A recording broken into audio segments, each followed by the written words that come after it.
மக்களே, இந்த வீடியோவில் இந்த மனுஷன் என்ன பண்ணுறாருன்னு பாருங்களேன். இதுதான் சொல்லுவாங்க, வெளி தோற்றத்தை வச்சு யாரையுமே எடை போடக்கூடாதுன்னு. இந்த கல்யாணத்திலலாம் வாசலில் அந்த இனிப்புலாம் தருவாங்கள்ல, அவங்கக்கிட்ட இவர் அந்த இனிப்பை வாங்கிட்டு அவர் என்ன கெஸ்டர் பண்ணுறாருன்னு பாருங்கள். தன்னோட பையில் இருந்து ஒரு சின்ன நோட்டு, அது 10 20 ரூபாவாக தான் இருக்கும், அந்த நோட்டை எவ்வளோ அழகாக அந்த பெண்மணிக்கிட்ட கொடுக்குறாரு. அவர் அந்த இடத்துல தர வேண்டிய அவசியமே இல்லை.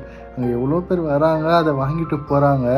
அவர் எவ்வளோ பண்பாக எவ்வளோ அழகாக அந்த பொண்ணுக்கு அந்த ஒரு சின்ன காசை அன்பளிப்பாக கொடுத்துட்டு அந்த இடத்த விட்டு அழகாக நகர்றாரு பாருங்களேன். உண்மையாகவே காசு இருக்கவங்ககிட்ட இந்த மாதிரி மனசு இருக்கவே இருக்காதுங்க. இந்த மாதிரி ஆளுங்க தான் ஒரு மாதிரி இருந்தாலும் அவங்க மனசு உண்மையாக சொக்க தங்கங்க. சரி மக்களே, இவர் பண்ண செயல் உங்களுக்கு பிடிச்சிருந்தா மறக்காமல் கமெண்டில் ஒரு ஹார்ட் போட்டுருங்க. யாருக்கெல்லாம் இவர் பிடிச்சிருக்குன்னு பார்த்து தெரிஞ்சுக்கிறேன்.